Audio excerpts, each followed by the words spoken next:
rasa sukacita kita kepada Tuhan, karena Tuhan sudah memelihara kita.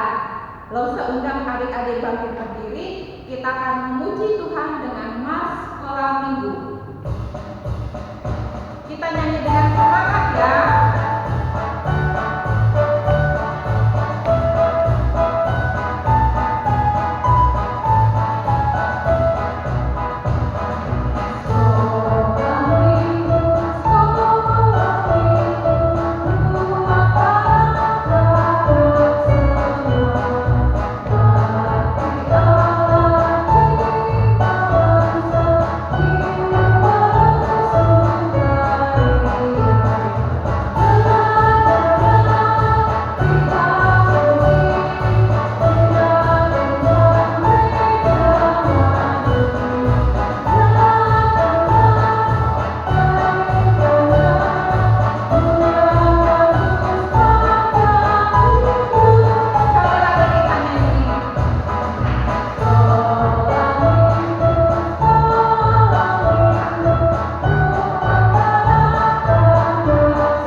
Tuhan Yesus, Allah kami yang baik, yang telah mengasihi dan memberkati kami.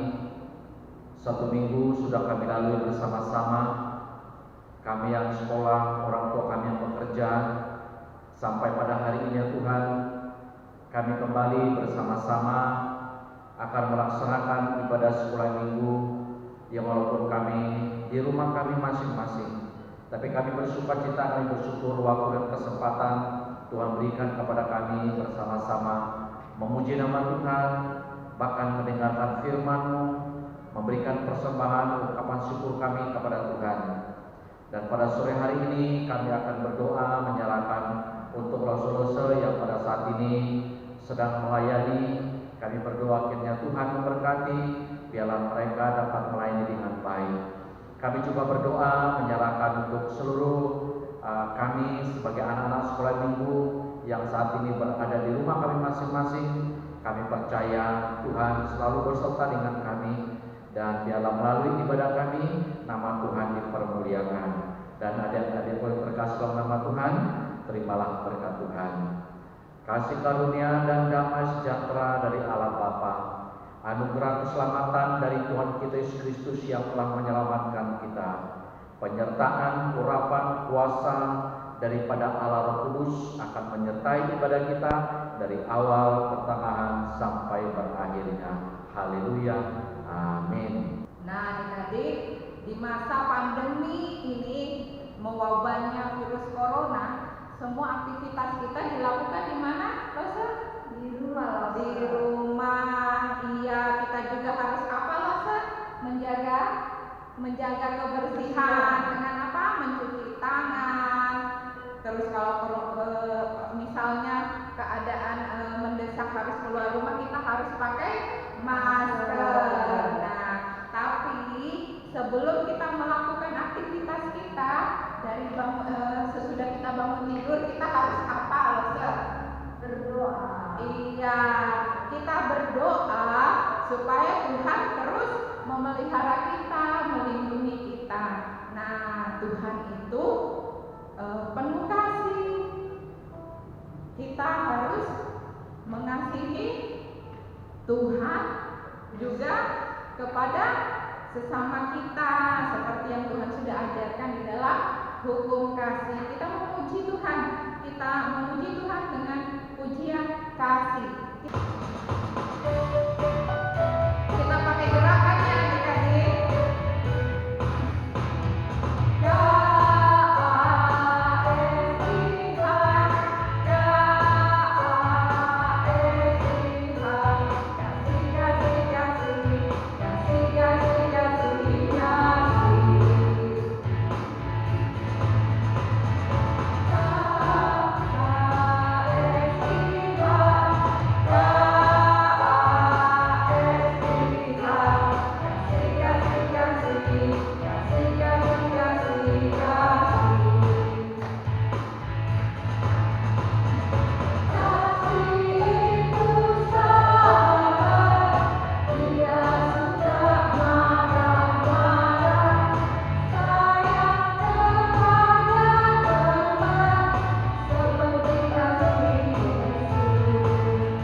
menyediakan hati kita akan mendengarkan firman Tuhan yang akan disampaikan oleh Lose Harmony. Halo adik-adik, selamat sore semuanya. Senang sekali hari ini kita bersama-sama bisa beribadah sekolah minggu kembali meskipun melalui siaran online saja. Namun itu semua tidak mengurangi sukacita untuk beribadah kepada Tuhan. Tadi adik-adik kita semua sudah memuji, sudah menari buat Tuhan. Nah sekarang tiba saatnya kita akan bersama-sama mendengarkan cerita firman Tuhan. Nah adik-adik sekarang duduk yang manis, duduk yang rapi semuanya. Kita akan mendengarkan firman Tuhan. Namun sebelumnya kita akan berdoa terlebih dahulu. Sekarang kita berdoa terlebih dahulu ya. Tuhan Yesus yang baik, kami bersyukur sore hari ini kami boleh bersama-sama kembali beribadah kepada Tuhan. Kami percaya bahwa Tuhan akan senantiasa memberkati kami semua. Berkati ibadah kami, bahkan berkati firman Tuhan yang akan kami dengarkan bersama-sama.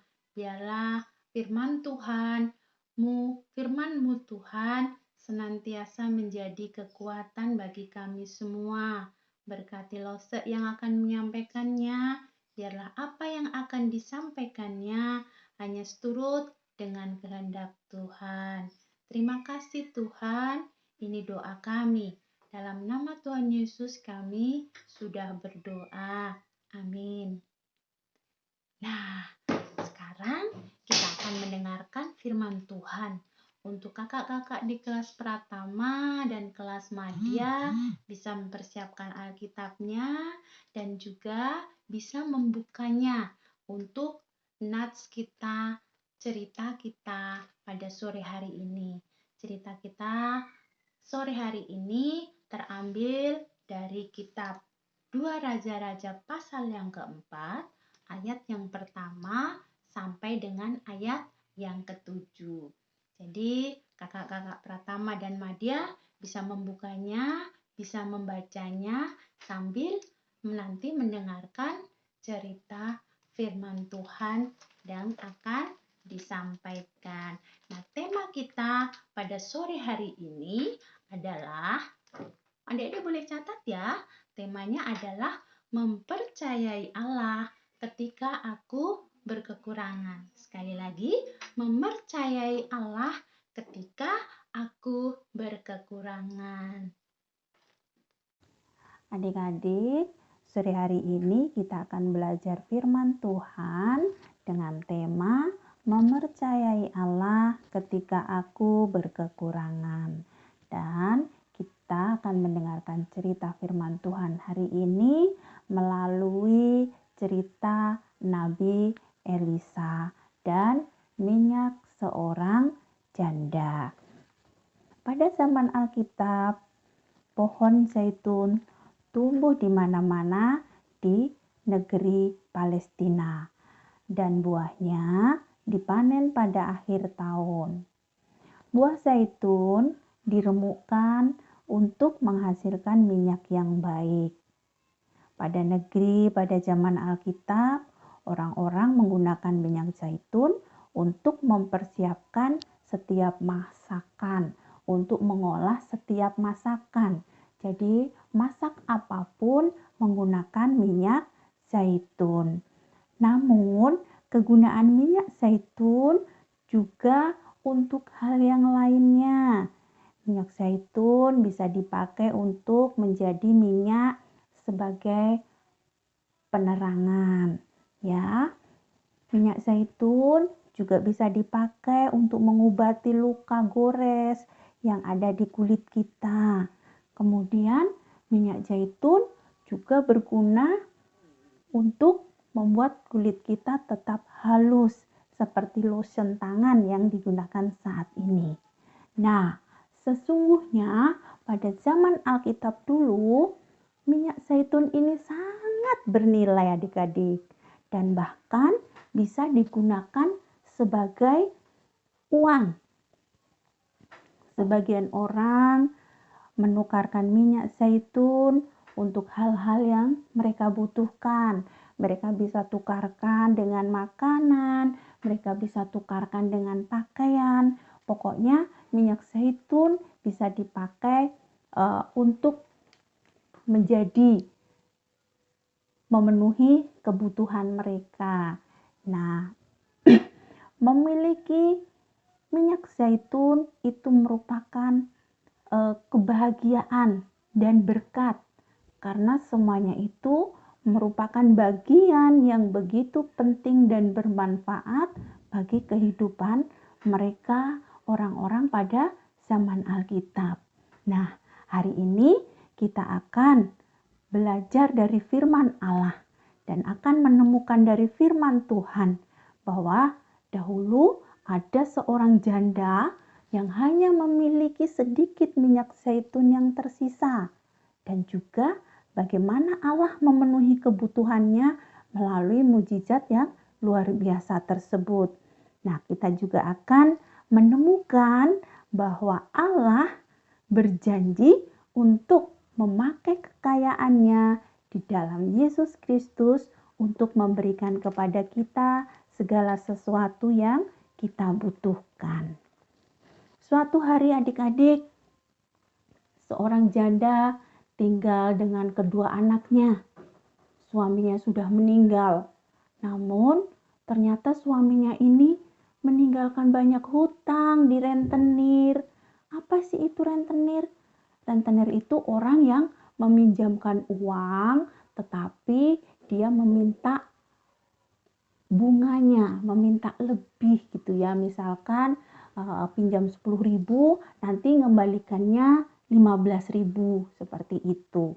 Nah, ketika mereka sedang berada di rumah, tiba-tiba penagih hutang datang ke rumahnya. Dok, dok, dok, dok. Pintunya diketuk. Sang janda takut, siapa ya? Kok ada orang mengetuk pintu? Kemudian sang janda tadi membuka pintu tersebut.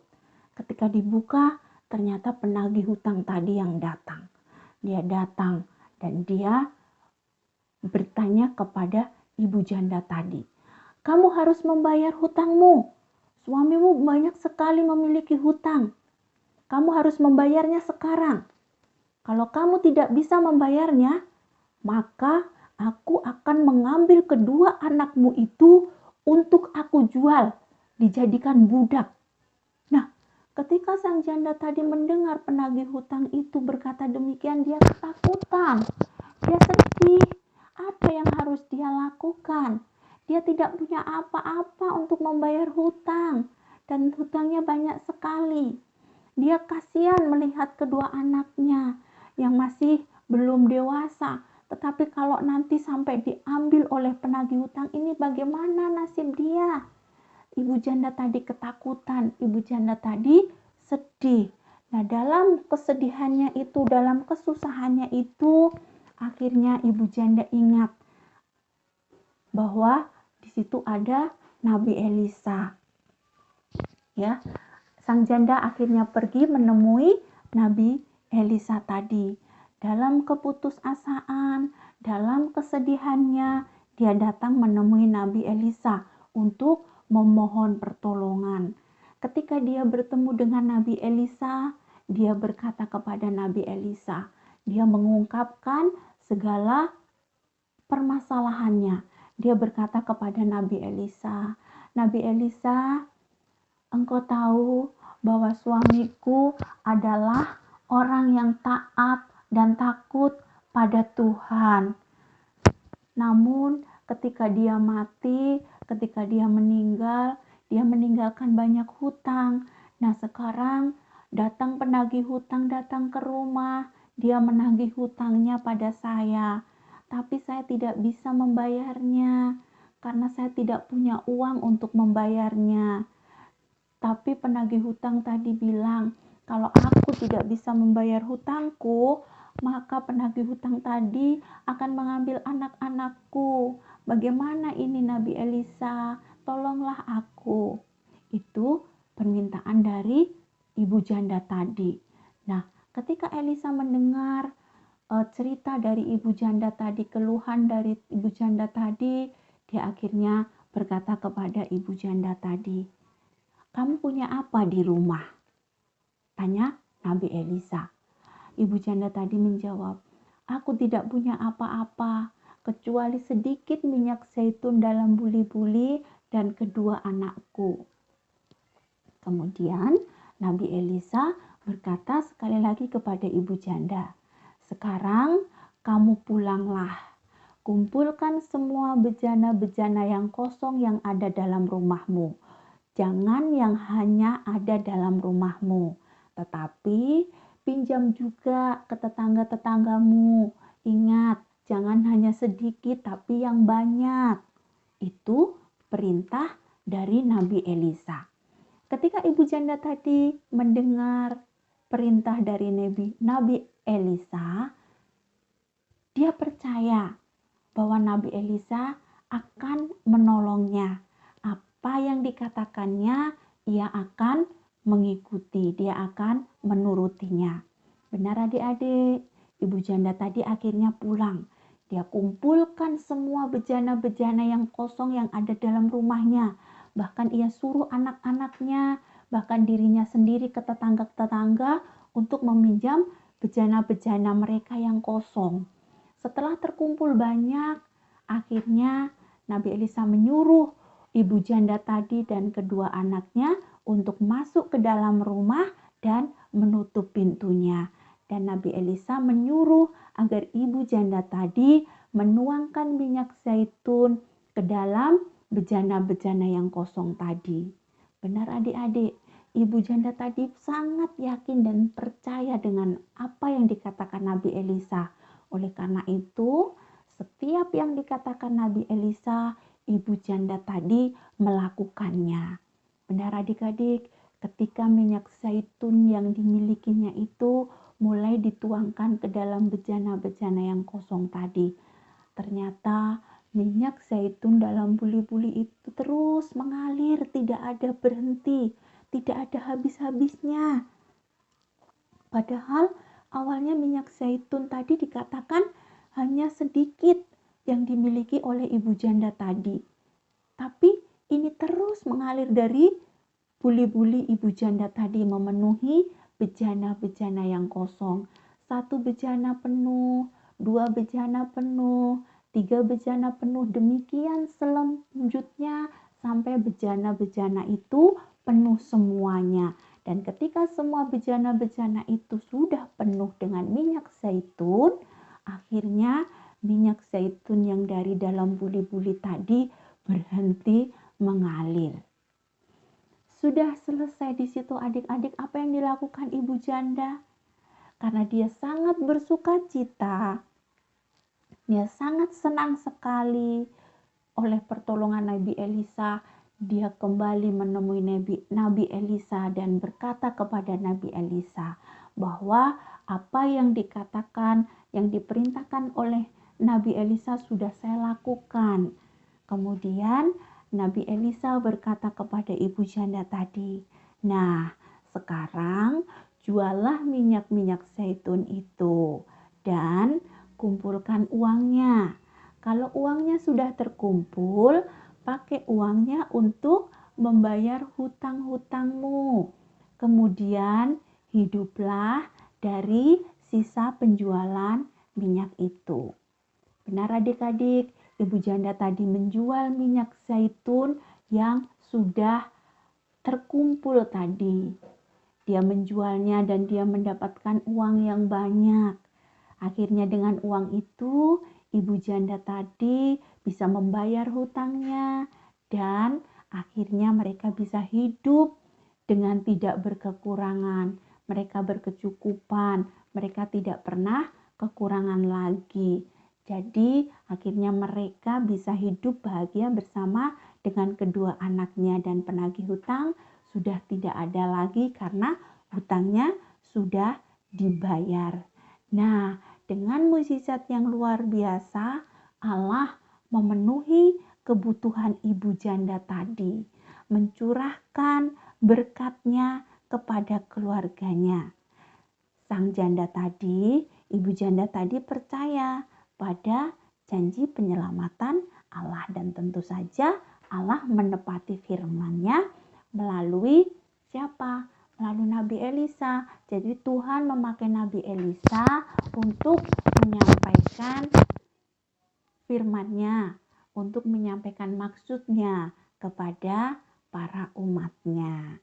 Nah, kita bisa yakin bahwa Allah juga akan senantiasa senantiasa memenuhi segala apa yang difirmankannya bagi kita.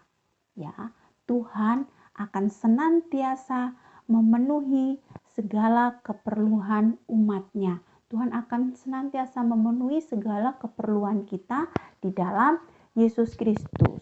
Bagaimana kita bisa meyakini bahwa Tuhan akan memenuhi segala kebutuhan kita? Tentunya dengan kita percaya, seperti halnya yang dilakukan oleh ibu janda tadi. Dia percaya bahwa Tuhan tidak akan membiarkannya susah. Pasti Tuhan akan menolongnya, Tuhan akan membantunya. Dan saat ini pun ketika kita sedang susah, kita harus yakin, kita harus percaya sepenuhnya kepada Allah, bahwa Allah akan menolong kita. Nah, adik-adik, demikian tadi firman Tuhan.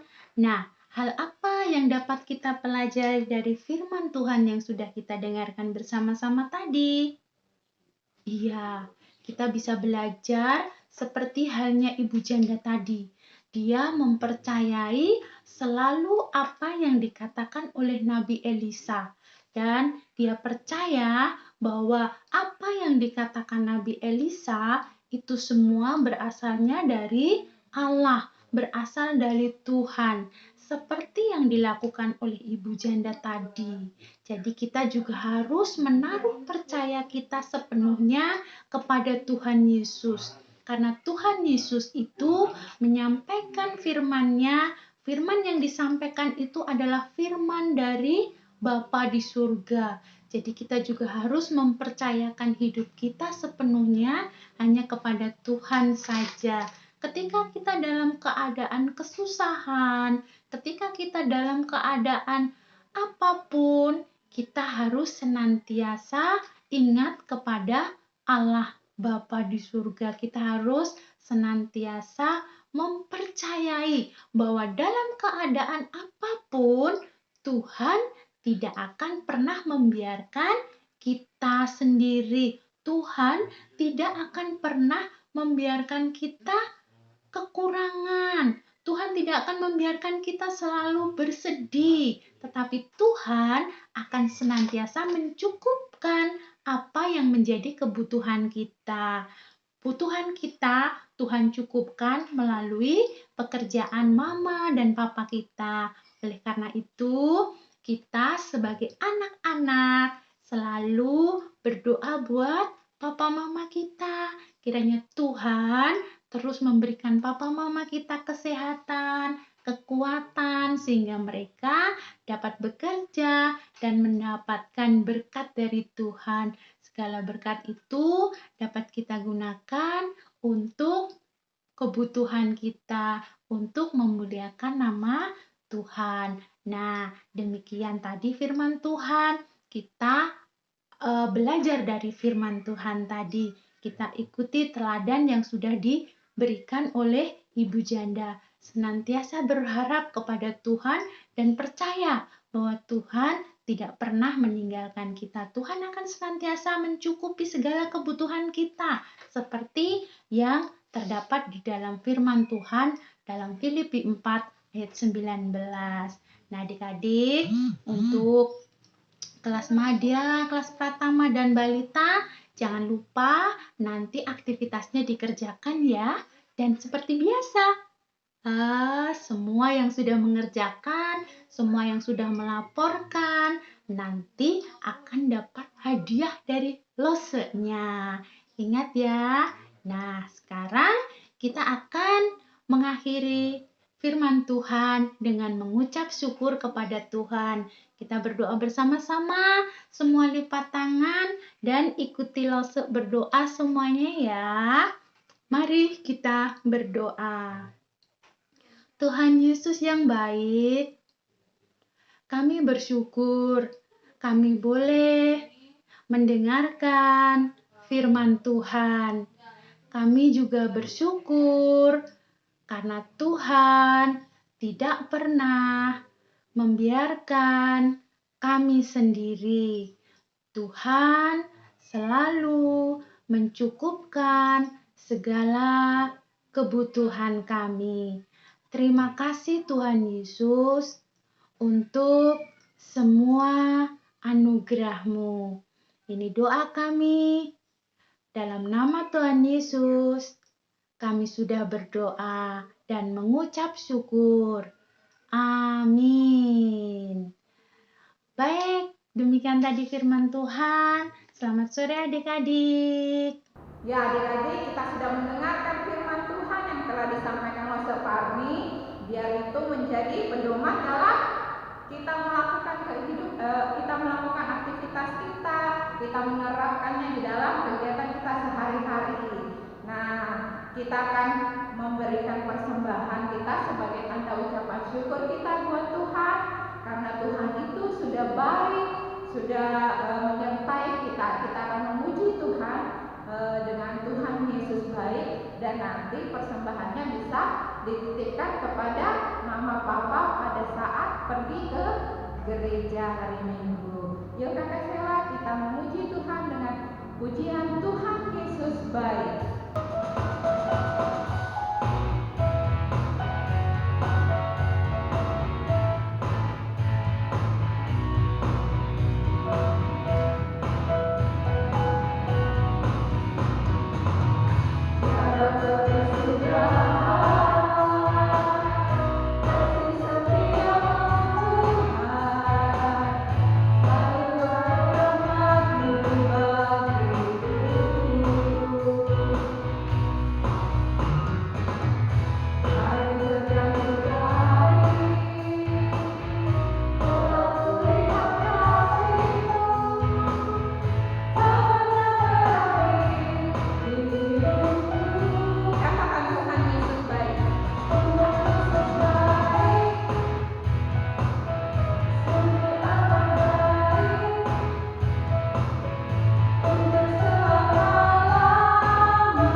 Tuhan Yesus, terima kasih untuk segala penyertaan Tuhan buat kehidupan kami.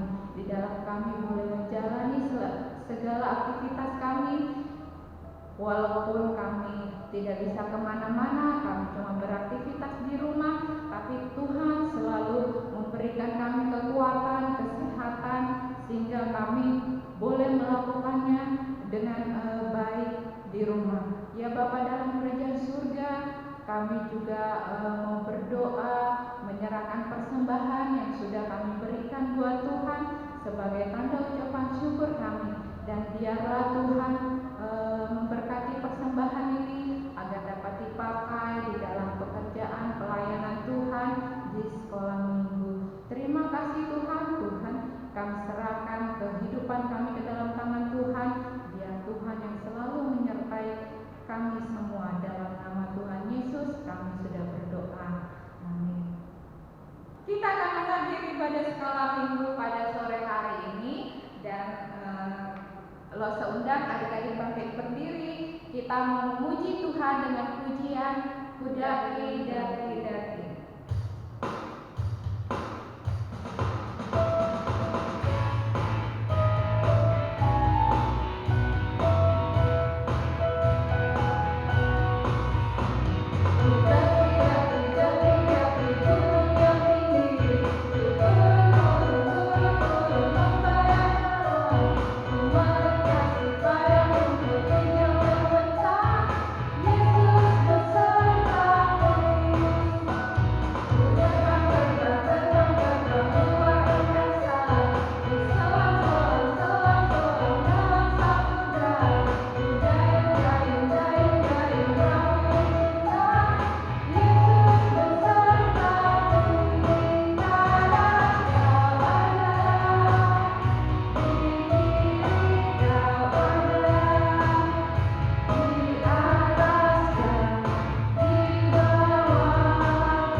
ibadah kita pada sore hari ini.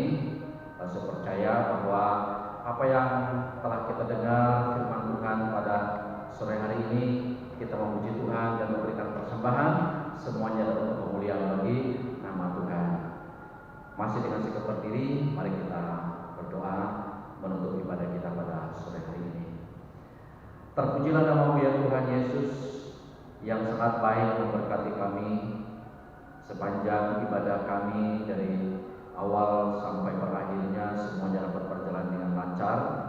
Dan saat ini ya Tuhan, kami mengucap syukur, kami telah memuji nama Tuhan, kami telah mendengarkan firman-Mu, bahkan juga kami telah memberikan persembahan, tanda ucapan syukur kami kepada Tuhan. Dan tiba saatnya Tuhan, kami akan mengakhiri ibadah kami pada sore hari ini, dan kami percaya bahwa Tuhan selalu beserta dengan kami, bahkan dalam kehidupan orang tua kami. Dan selama 1 minggu ke depan ini, kami senantiasa terus menyerahkan hidup kami dalam tangan pimpinan dan penyertaan Tuhan. Dan minggu yang akan datang kami kembali untuk beribadah bersama-sama. Dan pada akhirnya Adik yang terkasih, terimalah berkat Tuhan. Kasih karunia yang berasal daripada Allah Bapa kita, keselamatan dari Tuhan Yesus Kristus, bahkan urapan kuat kuasa pimpinan sukacita dari Allah Roh Kudus yang telah memberkati ibadah kita dari awal sampai berakhirnya, dan kami serahkan hidup kami dalam pimpinan dan penyertaan Tuhan mulai saat ini seterusnya bahkan sampai Maranatha. Haleluya, amin. Silakan kembali saat teduh. Tuhan Yesus memberkati dan selamat hari Minggu.